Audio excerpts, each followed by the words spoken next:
Good morning. We've been clear since Inauguration Day that public safety is our administration's top priority. And in our first full day of office, I met with Attorney General Anthony Brown and U.S. Attorney Eric Barron in the State House to discuss our strategy for public safety.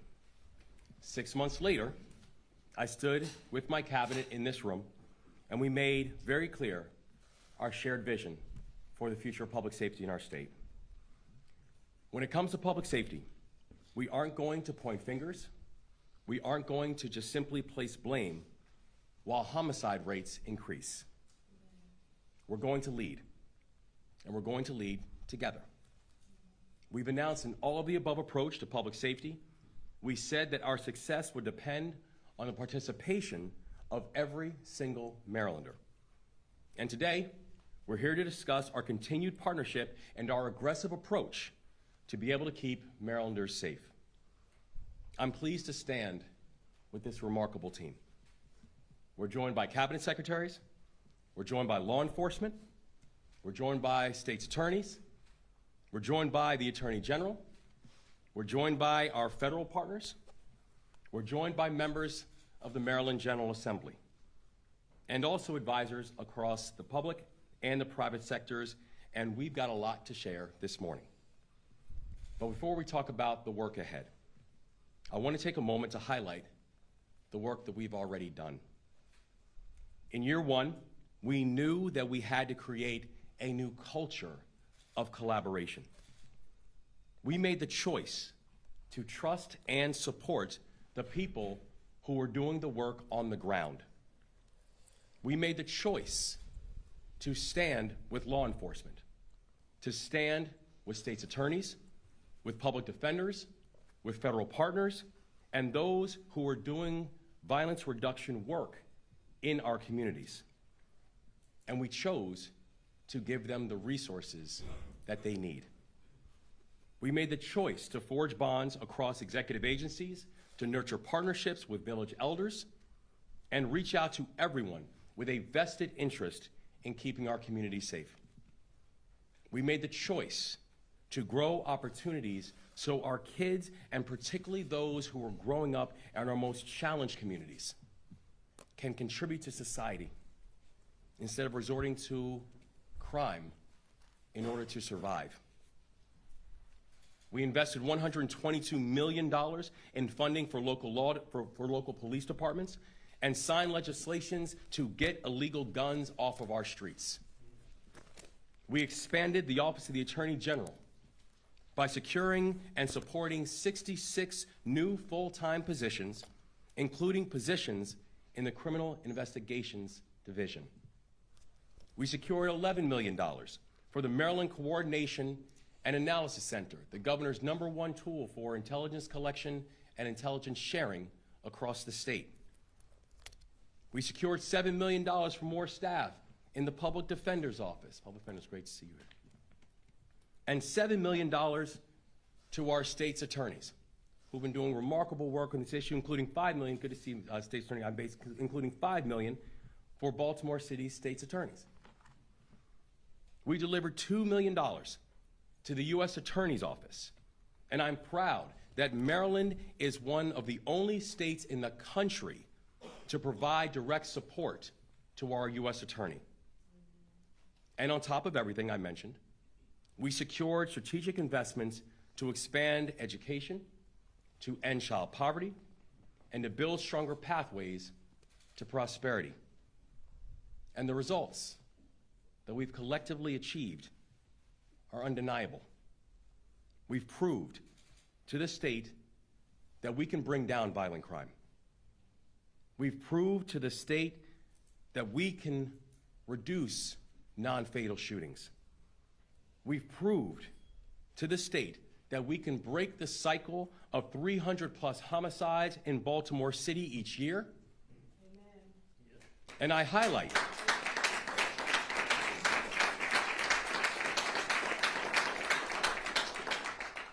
highlight this work and this progress not to indicate that our work is done, because it is not.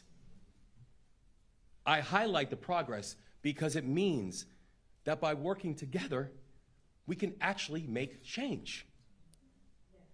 This year, we are going to continue to use every tool at our disposal to ensure that people can and should feel safe in their communities. We're going to make use of the budget. We're going to make use of executive orders. We're going to make use of the data. We're going to make use of the partnerships with our U.S. Attorney, with our Attorney General, with our state's attorneys, with advocates, and local law enforcement. And we're going to use the legislative process through bills that we introduce and through bills that we will help shape in partnership with the General Assembly. We plan to introduce 3 bills focusing on public safety this session.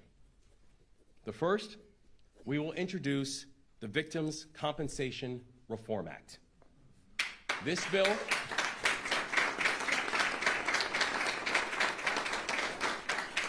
and I want to thank the work and the partnership that we've had with the legislature, with advocates, also with state's attorneys Bates and Braveboy on this bill.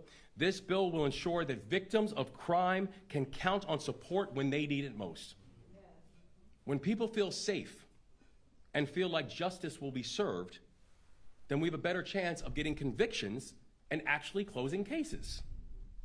And by forging stronger bonds with victims of crime, we can help break the cycles of violence in our communities. And that's why this bill matters. Second, we will introduce the growing apprenticeships in public safety, also called the GAPS Act. Law enforcement is vital to the safety of our communities. We have a responsibility to recruit, train, and retain quality law enforcement officers. This legislation will build stronger pipelines to law enforcement jobs for all Marylanders, even those who do not pursue a 4-year college degree.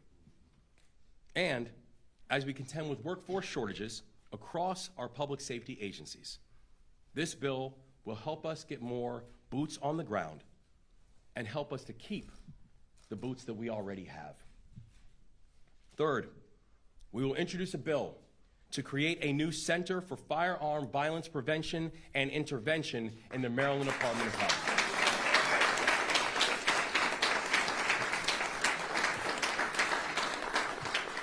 We have got to confront this inexcusable fact that 75% of all homicides in Maryland are committed with a gun. This is a public safety crisis, but it's also a public health crisis. We need to get these illegal guns off of our streets, and we will. Amen. And this legislation marks an important step forward to making that happen. Just a few months ago, President Biden created the first ever White House Office of Gun Violence Prevention. And that office is led by representatives who are here in this room today. The Biden White House recommends that states create their own offices of gun violence prevention. And today, Maryland is choosing to assert its leadership in that space and in that role. Now, I also know there are going to be robust debates this session about juvenile justice. And our administration will be an active participant in those conversations. We need to think seriously about lengthening probation for juveniles guilty of gun crimes. Because that way we give juveniles the additional time to complete necessary rehabilitation programs. I also support moving more crimes related to illegal guns from misdemeanors to felonies. I support reforms that actually use data that shows that it can reduce crime. And the hallmark of what I hope to see in any juvenile justice legislation that's going to make it to my desk can be summarized in one word: accountability. We need accountability for the kids that are repeatedly violating the law. I believe in rehabilitation, but I will not tolerate lawlessness. We need accountability For the young person who picks up a handgun and threatens the safety of their neighbors, you cannot destroy the lives of other people and believe there will be no consequences. We need accountability for the small number of young adults who commit the most heinous crimes. Repeat violent offenders need to know that any sense of invincibility that you might feel, it will be short-lived. Accountability also, though, must mean holding ourselves to account. Because when a kid does something wrong, they need to be held accountable. But so do the adults responsible for preventing and responding to those situations.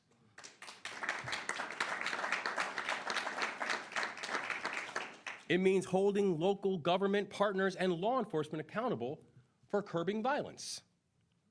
It means holding our social services and our school systems accountable for helping our youth break the cycles of crime. It means holding our nonprofit and our business partners accountable for providing pathways to prosperity. It means holding our families accountable for nurturing the dreams and the aspirations of our youth. It means holding state leadership accountable for following the data and implementing proven policies that work.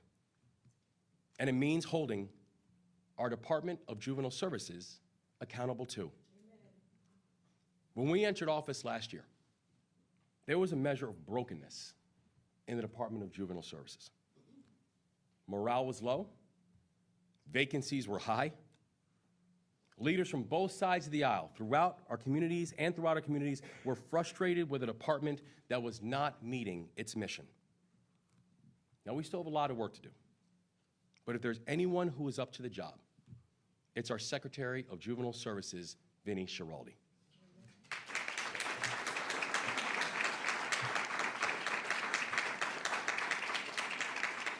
He's the right person for this moment, and you'll hear from Vinnie in just a few moments about the work that he's doing. And the thing that makes Vinnie the right leader for this moment is this. He recognizes that if children break the law and we put them into a system that does not give them the resources that they need for a better path, then we are doing it wrong. He recognizes that if children break the law and we put them into a system that makes them more likely to commit a crime, we are doing it wrong. I understand accountability, and I demand it. Secretary Schiraldi understands accountability, and he demands it. And everybody around this podium understands accountability, and we demand it. And by working with social service providers, with the remarkable men and women of law enforcement, with judges and advocates and families, and our partners in the General Assembly, we can keep making powerful progress to ensure that Maryland is a safe state. It takes a village to raise a child, and it will take a village to build safer communities. So to everyone who has been a partner in this effort and who holds themselves accountable for being part of the solution and not just talking about the problem, we see you, we appreciate you, and we need you. To our friends in the Maryland Violence Prevention Coalition who are here today. To our friends in the Maryland Equitable Justice Collaborative who are here today. We see our state's attorneys, both in this room, and the ones who are working hard all across the state. On this day of Law Enforcement Appreciation Day, we see each and every Marylander who raised their hand to serve in law enforcement and keep our communities safe.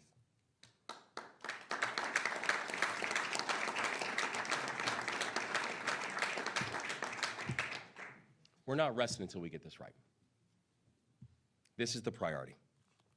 And so to all Marylanders who are tuning in, know that we will stop at nothing to ensure your safety. To people with guns who wish to do harm to our communities, know we will stop at nothing to remove you from our neighborhoods. To those who are utilizing and brutalizing our children and having them do their dirty work, know that accountability is coming for you too. This is the time where together we can get this right, and we will. So now I will turn the program over to our Secretary of Labor, Portia Wu.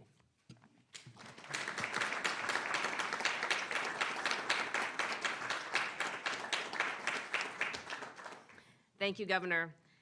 As the Governor said, a key part of protecting our communities is making sure there are boots on the ground. Yet a large and growing number of these critical public safety jobs are going unfilled. If we don't act now, there will be thousands of vacancies in law enforcement and related public safety roles in the next couple of years.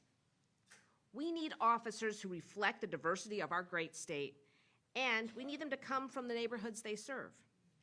These are dangerous jobs. Officers put their lives on the line every single day to protect our communities.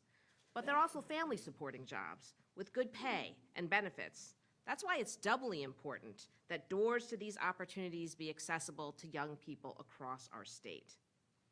The GAPS Act is well named because we are seeing a potential gap, would address our state's growing workforce need through a key strategy that the Governor has already championed, which is registered apprenticeship. Across our state, we're expanding apprenticeships to more professions, more jurisdictions, and more young people.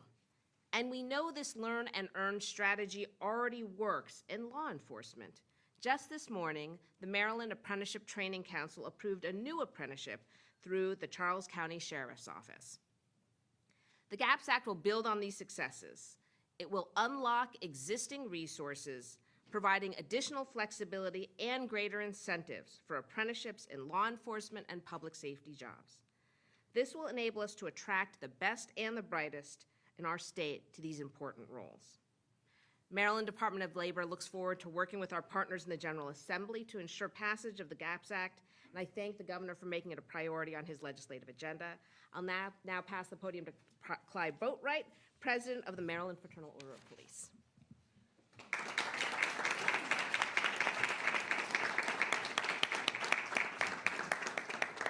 Thank you, Secretary Wu.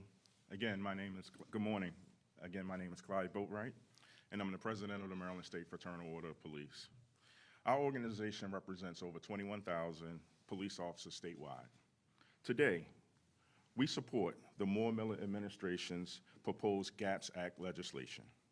The GAPS Act will provide much-needed assistance to public safety agencies that administer a cadet program.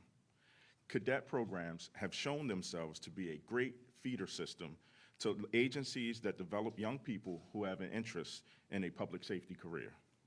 The formulation of a work group on growing engagement in the law enforcement workforce will consist of professionals from various backgrounds that will take a deep dive into the recruitment and the retention of law enforcement professionals. Statewide mental health and wellness,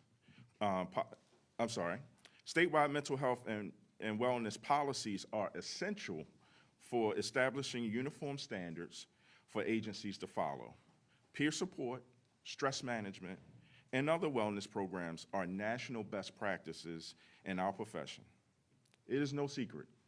In law enforcement, we have a recruitment and retention crisis, and the GAPS Act will assist agencies in replenishing the ranks and maintaining the law enforcement professionals already serving. We thank the Moore-Miller administration for their leadership in this important work, and I will now introduce Secretary Herrera-Scott.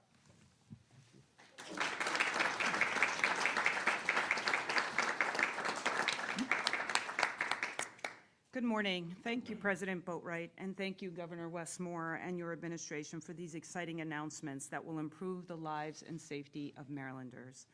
The Maryland Department of Health is honored to be part of the solution. The cornerstone of our work in public health is prevention. The best way to address gun violence is to prevent it from ever happening in the first place.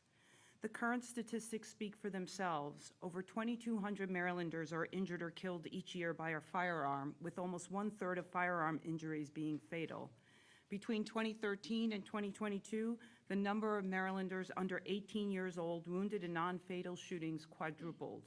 Over the same period, the number of youth homicide victims under 18 years old increased by 62%. It is imperative to build into government the tools needed to prevent and intervene in gun violence through a public health approach. We believe researching and implementing prevention and intervention strategies are the key to saving lives. A public health framework for addressing gun violence utilizes strategies that identify root causes and common threads across multiple forms of violence by connecting the dots, using data to drive decision-making, and implement evidence-based strategies in partnerships with communities. Moving in partnership, the Department of Health has already made strides to address community violence, hospital-based violence, and youth violence. We've made it our mission to assemble as many pathways as possible for people to get help, including access to 988 Suicide and Crisis Lifeline. We've developed a firearm safe storage and youth suicide prevention guide to educate the public and dangers of unsecured firearms. In February, the department is hosting the second annual Taking Care of Us Roundtable event in partnership with the Black Mental Health Alliance to bring attention to the increasing number of suicides among young African American men and women. And Maryland Medicaid, as of July 1st, will be providing reimbursement for community violence prevention services. Bringing the Center for Firearm Violence Prevention and Intervention under the Maryland Department of Health is a natural evolution of this ongoing work. Consolidating these efforts under the department creates a centralized structure to accelerate meaningful progress through the lens of public health. It is our responsibility and our duty to define and monitor the problem, reduce risk, increase resilience, and ensure widespread adoption of evidence-based effective strategies across our state in partnership with our sister agencies and the communities. We will look for inspiration from our federal partners in the U.S. Department of Justice and the White House Office of Gun Violence Prevention. We want to bring these results to Maryland to protect our friends, our families, and our children. And we want to bring these results so that no one is left behind. I am pleased to now introduce Rob Wilcox, Special Assistant to President Biden, to deliver remarks. Thank you.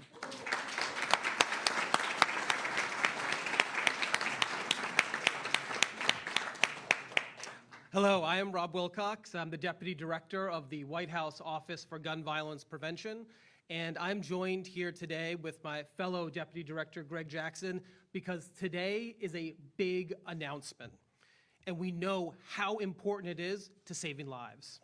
Thank you to Governor Moore for the invitation to speak today in support of the bill to create a new Center for Firearm Prevention and Intervention, and thank you for his leadership to take all the necessary steps to address this epidemic, this public health crisis.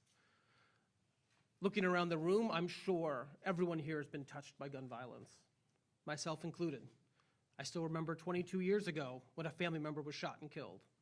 I can still see myself sitting at that funeral as the dust is rising up and I hear the music playing, and you think, will things ever change?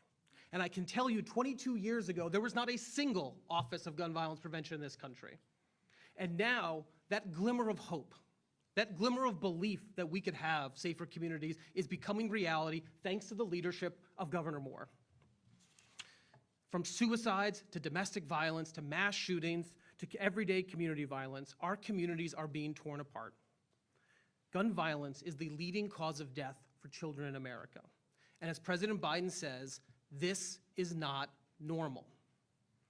President Biden is doing all he can to address this public health crisis by focusing on proven solutions that invest in people, invest in communities, while taking action to crack down on gun trafficking, on illegal guns, and to keep guns away from people in crisis. He's taking more executive actions than any president in history. He's led the way in passing the Bipartisan Safer Communities Act, the first major gun safety law passed in nearly 30 years. A law that has funded the hiring and training of 14,000 new school counselors, 500 who will be in the state of Maryland. A law that's led to over 250 new gun trafficking prosecutions to stem the flow of illegal guns.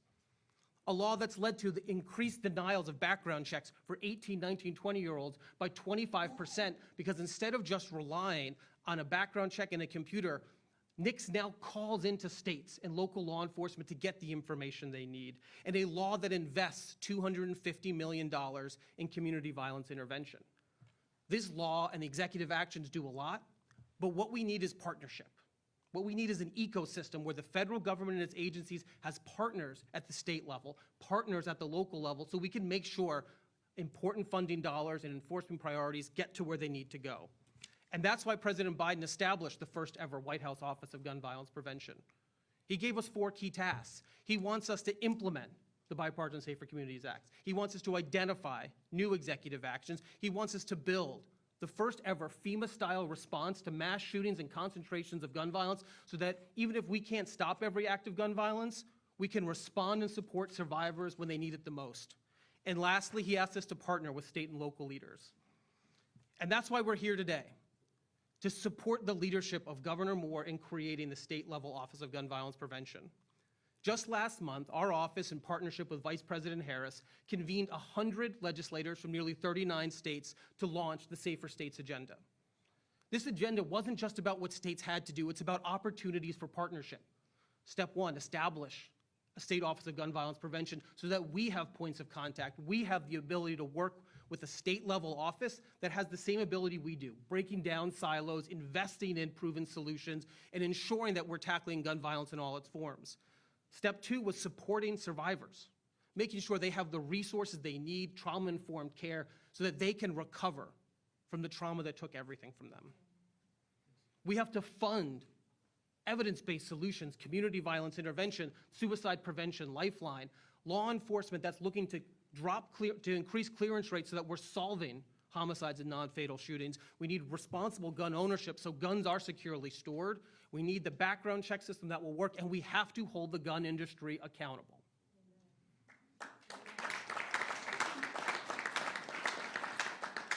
But the first item on that list was establishing a statewide Office of Gun Violence Prevention. It's the first because the statewide office leads to effective prevention and intervention and response because it allows for an all-of-government strategy to implement policies and programs. It's a critical step to focus investments and drive the strategies that we know will save lives.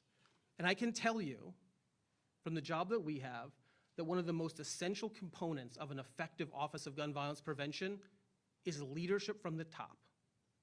And that's what Maryland has with Governor Moore. A leader who is going to push all in to make sure that we have that statewide office to coordinate the response that we need. We're encouraged by today's groundbreaking announcement. We support the bill, and I can tell you, this isn't the first time Maryland's been on the front lines of gun violence prevention.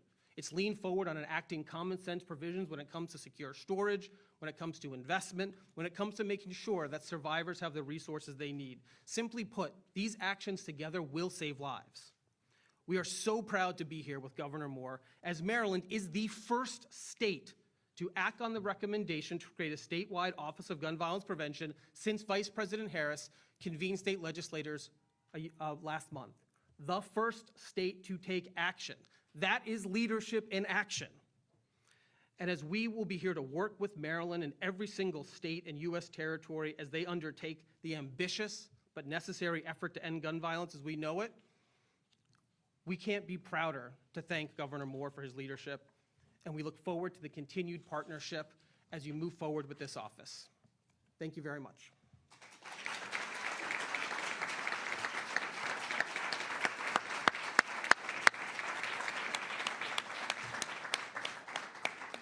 Thank you, Mr. Wilcox. Good morning, everybody. It's great to see you all here, and it's great to look out on this room full of prosecutors, lawyers, defense attorneys, advocates, life coaches, and not to forget my DJS case managers who are in the room. It's a great day here in Maryland. I want to thank the governor for his... And survivors. Thank you very much. Absolutely.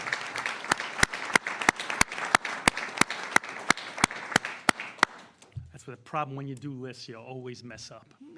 So I want to thank the governor for his leadership on this critical issue. It's great to be part of an all-of-government approach and partnership with the community to address public safety.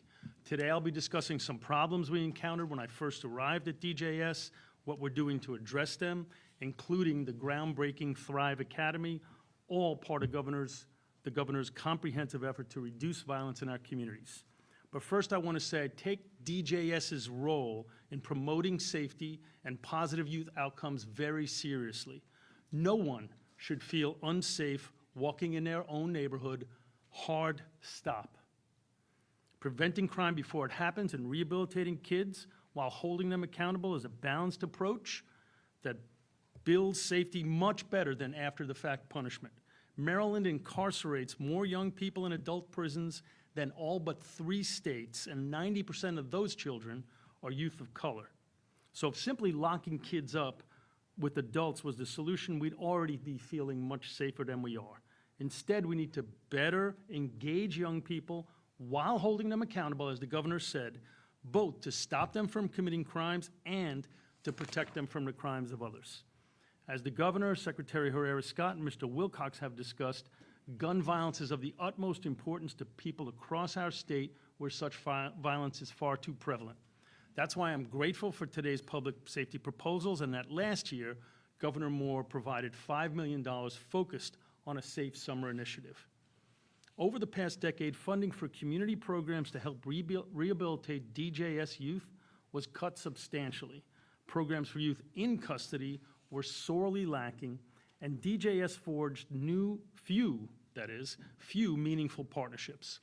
Combined with the impact of the pandemic, particularly on young people, that has us digging out of a hole to build up services for youth. That's why we're focusing like a laser on the young people in our care at the highest risk of gun violence. Borrowing from the successful group violence reduction strategies employed around the country, including very successfully in West Baltimore, DJS became the first juvenile justice agency to apply GVRS to system-involved youth when we launched the Thrive Academy in Baltimore on September 1st. Working with the Annie E. Casey Foundation and the National Institute for Criminal Justice Reform, with funding from the Able Foundation, we analyzed 30,000 case files of DJS youth over the last 3.5 years, and also gathered human intelligence from police, community members, DJS staff, public defenders, and prosecutors to forecast youth at the highest risk of gun violence. Once selected, each Thrive youth is paired with a specialized case manager and a life coach with lived experience in the justice system, people who have often walked in the very same shoes as those young people. We then meet with the youth and their parents to clearly explain the ramifications of gun violence. You could go to prison, you could harm others, you could come to harm yourself.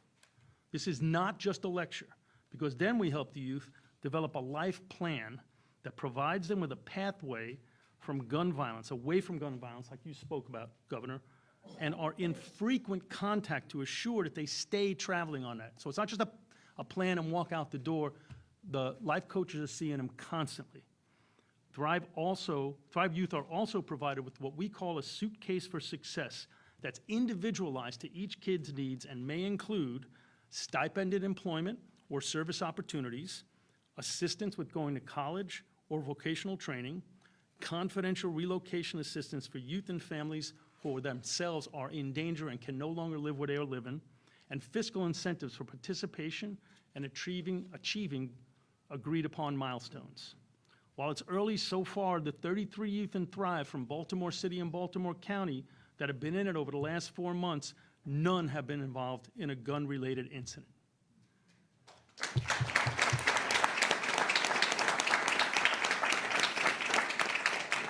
So today we'd like to thank the Pull-Up Fund for helping us expand Thrive into Prince George's County this month. And then next month, Thrive will expand into Anne Arundel County. 85% of the gun violence against Maryland's young people occurred in these 4 jurisdictions last year, 85%. Thrive will be statewide by the end of the fiscal year.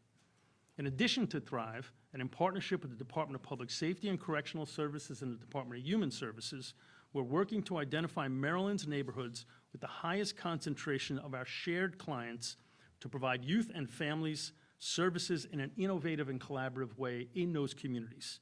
This way, we're not serving kids in isolation, but together working to help youth and their families to live in healthier and safer communities.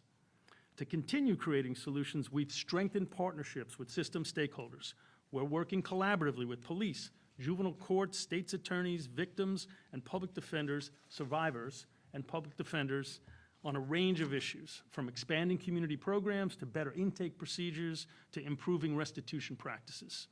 The juvenile justice system was created because research and experience tell us that young people are not just smaller versions of adults. They're not yet fully mature, their brains are still developing, and we have a real opportunity to improve their life trajectories.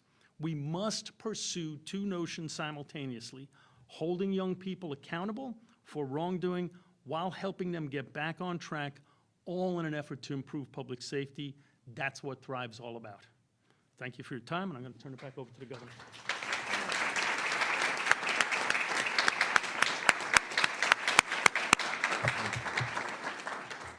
I think it's time for questions. Hey, Will. Morning. A lot been asked, but of course, just ask one. Juvenile services, as you know, the governor, has been a major topic throughout Maryland, just has. And the House Judiciary Committee held some briefings this fall. One thing that was revealed was in terms of children in need of supervision. Some jurisdictions have filled out process forms, some have not. Will there be a push from your officer, and Ms. Boatwright, you speak on it as well, you've been talked about it in one of the hearings. Will there be a push to ask for law enforcement agencies, social service providers, educators, to fill out these forms to help out young people? Yes, across the board. We have to, when we talk about what does it mean to rebuild a juvenile service section, it really means having all hands on deck to be able to support our young people. Where we believe that we believe in rehabilitation. We believe in giving young people an opportunity to be rehabilitated. We also, though, believe in accountability. We also know that there are some young people that, with the actions that they have shown, in some cases particularly the repeat violent offenders, that they have to be dealt with specifically, and there needs to be measurements of accountability. But we are asking an all hands on deck to come in and to be able to support the work for DJS to ensure that all of our young people can get the supports they need to become valuable and productive citizens in our society. Governor, to follow up on that, is there any movement by your administration to put funding into those services that I have been hearing from service providers have been gutted during the pandemic? And when will we see those proposals if you're considering that? Yes, you'll see. We're having our full budget rollout. That's going to be happening within a few days. But you will see, as I mentioned earlier, we are going to use every tool at our disposal to be able to help to address this issue of public safety, and that includes the legislative process, that includes executive orders, and yes, it absolutely includes the use of the budget. Governor, one of the things you've talked about is this accountability issue. Yes. And to be quite candid with you, there's been very little accountability from your predecessors and others. I want to know what measurement and what kinds of measurement tools will you be using in order to say, hey, we are moving in a direction as opposed to standing still and or backsliding? Thank you. And I can tell you that the posture that we have for this administration, we're not pointing fingers. We're not placing blame. It's not useful, it's not productive, and oftentimes I feel like that is a tool that is used for those who don't want to take accountability for the problem. We are choosing to lean in and say, when we talk about accountability, that does mean for the young people, but also it means for all of us as well. And so when we talk about the measurements and the tools that we are going to look at, it will include things like the tools that we all mentioned before, looking at everything from violence rates, homicide rates, non-fatal shooting rates. Recidivism and all of that? Recidivism, all the core tools that we know. But we also, though, think it's important to be able to get also just a better understanding from the people in our communities. Because do they feel safer? Do they feel more seen? Do they feel like the young people who are involved in trouble are getting the supports that they need? And do they feel like the young people who they are repeatedly seeing as particularly the violent offenders in their community, do they feel that there's appropriate measurements of accountability? Because the thing that I know, and again, I'm new to politics, but I'm not new to communities. And I know that when we talk about how people feel in communities, we can talk about the data and all that matters. But what fundamentally is going to matter, do people feel safe in their neighborhoods and in their communities? Do people feel like there's appropriate measurements of support and appropriate measurements of accountability? And so we are looking at this both from a how are we using data and adding quantifiable, qualitative statistics, but it also is the quantitative, making sure that people feel a sense of community connection and belonging and safety in the neighborhoods that they call home. Governor, talking about working with partners and hearing the proposals from some of the state's attorneys, I know you talked about the importance of looking at probation length for some juveniles. One of the other proposal ideas from at least 2 state's attorneys was revisiting the Child Interrogation Protection Act. Do you support that as well? I think all options need to be on the table. And I think as we're going into this next legislative session, we are going to work with our state's attorneys. We're going to work with our legislative partners. I think that we have to be clear that if we are not keeping an open eye and a real clear lens on how we're making communities more safe, then we are going to continue having a process where we're just pointing fingers. And so I think all options need to be on the table. And the core thing that I'm looking for is just simply this: accountability. Anything that makes it to my desk, it needs to make sure there's accountability that is attached to it. From your administration, though, would you push to support making changes to that act? I think all options need to be on the table. Yes. Captain Denise Reed. Thank you, Doc. First, I'd like to say that as a man who played both sides of it, this is 18 years of this right here, and I'm just overwhelmed. I want to say thank you because the day you have made a decision to save a lot of black young men and women lives, and for that, you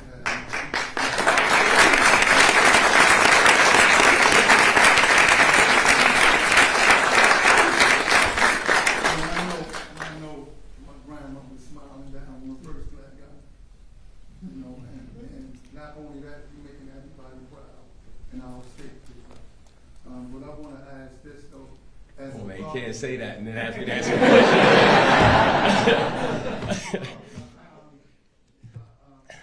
really believe that wholeheartedly. You know, anybody ain't know this is my life. So I want to ask this as a partner that you talked about, partnering with other agencies and states that's on ground level doing things. How is your prevention piece is going to play in effect with helping me make sure I get the tools that I need to reach out and help this mom demand action in Baltimore? Thank you. Well, first, I appreciate what you said about your grandmother looking down with a sense of pride on me. I just want to let you know she's looking down on you with a sense of pride. And we appreciate you. And when we say that this has to take a village and it will take a village, we mean that. It means that we need to have everyone from the people whose job it is to work in this space and people who understand that them working in this space is their assignment, right? Their assignment to be active and engaged and involved in the lives of every single one of our young people, and that includes the village elders. And so I think there's a few different things that you'll see when it comes to our posture. One is we take outreach and work with our community partners very, very seriously. I mean, if you look at the work that Secretary Schiraldi was talking about the $5 million that went towards the Safe Summer Initiative, who are our partners in the Safe Summer Initiative? Community organizations, the ones who are on the ground. Because those who are closest to the problem are the ones who are closest to the solutions. They're just hardly ever at the table, right? So we have to change our posture when it comes to working with community organizations. The second thing is that, and you'll see from the work that we have done, you know, we spoke a little bit about the work that we've done to fund our state's attorneys, the work that we've done to fund the U.S. attorney, the work we've done to fund the public defender and the attorney general. But that also, it's also important to mention the work that's being done to support the community organizations. Because making sure that you are getting the supports that you need in order to advance the work becomes crucial and becomes important in that as well. So when we say that this means that everybody needs to have a measure of accountability and a measurement of belonging and involvement inside this work, that's exactly what we mean. Thank you. Thank you.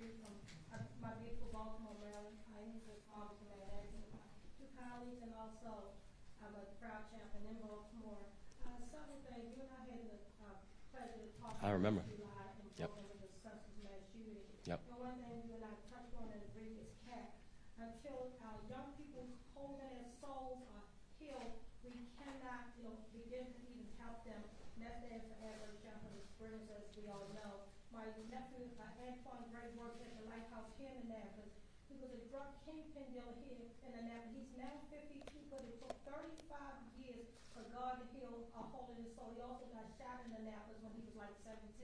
The bullet still in his chest. And I wanted to ask you, I was willing to, my daughter's actually going on 18 and 89 days. She was 6 months old when her precious brother, my only son, got killed by senseless gun violence. I had 6 other members in Baltimore, loved ones took by gun violence. Over 7 other loved ones were wounded and survived. I want to ask you, in Lloyd's Mall, can we erect a sacred monument for families from our great state of Maryland that have a solace in this beautiful Napa? Now, again, I will put the first $500 down for that statue. Bless you. First, let me say this, is that the pain you feel is so unfair.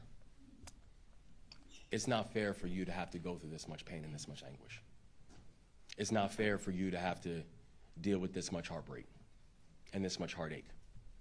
And part of the whole point of what we're talking about now is, truthfully, while we're inspired by the fact that you have turned your pain into purpose, it's not a fair ask. And our job is to make sure that in this time that we have fewer and fewer and fewer families who have to have your testimony.